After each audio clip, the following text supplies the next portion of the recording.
The matter of consecration is an intentional and a serious matter. You consecrate something for a situation. I said that to consecrate means that you reserve something for a specific purpose. If there is a gathering and the president or the prime minister is supposed to be in that gathering, whether he comes or not, there will be a seat reserved for him.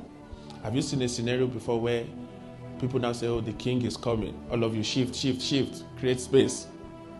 Whether he comes or not, the fact that he is supposed to come is the reason that a seat is reserved for him. When you think consecration, think of yourself as a reservation of God.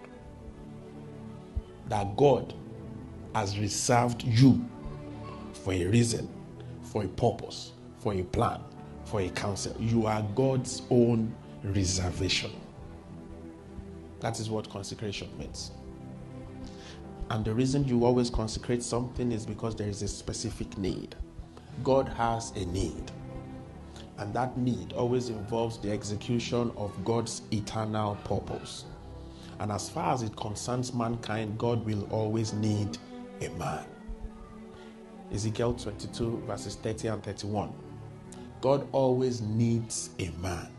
And because God always needs a man, God is in the business of reserving men unto himself. Ezekiel 22 verse 30 says, and I sought for a man among them, that they should make up the hedge.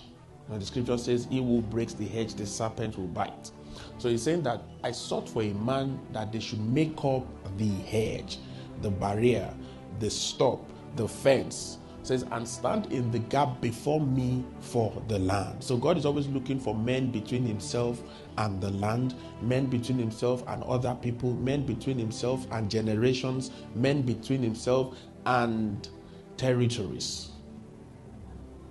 It says, and that I should not destroy it. It said, but I found none. This was the tragedy. God did not find anyone. Before I continue reading, let me make a point to you that the fact that God is desperate for men does not mean he would use anybody. The fact that God is in a dire need of men does not mean he would use anybody. Does not mean God will partner with just anybody. God will keep looking until he finds his own specification. God will keep checking until he finds his own person.